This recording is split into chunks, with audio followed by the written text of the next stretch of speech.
Remue ménage.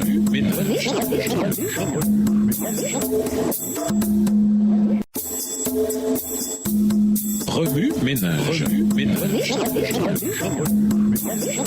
Bienvenue à votre émission Remue ménage. Nous voilà la leçon de mercredi. Invité, suivez le modèle. L'un des grands plaisirs de la vie est de parler à un bébé et d'essayer de lui faire répéter ce que l'on dit. Lorsqu'une mère ou un père entend son bébé babiller, maman ou papa, son cœur vibre de joie. Les neurones miroirs sont responsables de l'impulsion imitative du bébé. Ce sont des neurones qui s'activent lorsque nous agissons et lorsque nous observons les autres faire la même action. Lorsque les neurones miroirs s'activent, ils nous font nous sentir bien. Comme nous avons des neurones miroirs, nous sommes par définition des êtres imitatifs. Malheureusement, depuis le péché d'Adam, les modèles que nous devons imiter sont les modèles déchus du monde. Romains 5, les versets 12 à 21. Profitant de notre nature imitatrice, le péché nous a servi à ces modèles déchus qui, tous, aboutissent à la mort. Romains 6, verset 16. La venue du Christ nous a libérés de notre dévotion servile au péché et nous a donné un nouveau modèle à imiter et à suivre. Selon Paul, les croyants baptisés obéissent de cœur au modèle présenté par l'enseignement. Romains 6, verset 17. L'expression modèle présentée par l'enseignement peut sembler un peu stérile, mais elle est tout sauf ça. Le mot traduit par enseignement signifie simplement enseignement. Le mot grec translittéré est toupos. Il est traduit par modèle dans Hébreux 8, le verset 5. Le grec original signifie quelque chose comme un modèle, un moule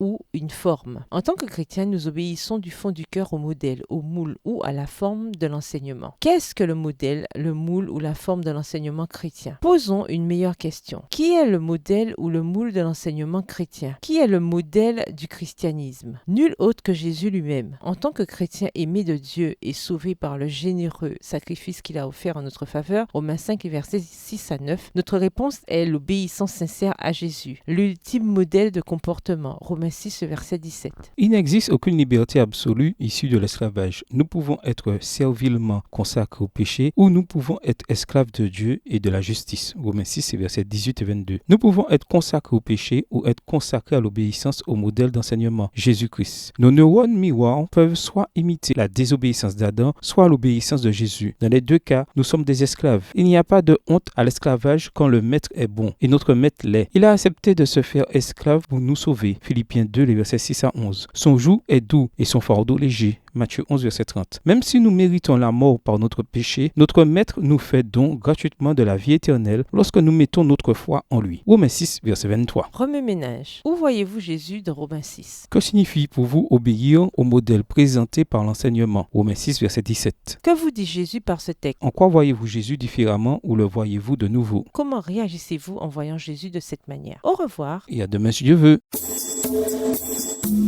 Remue ménage.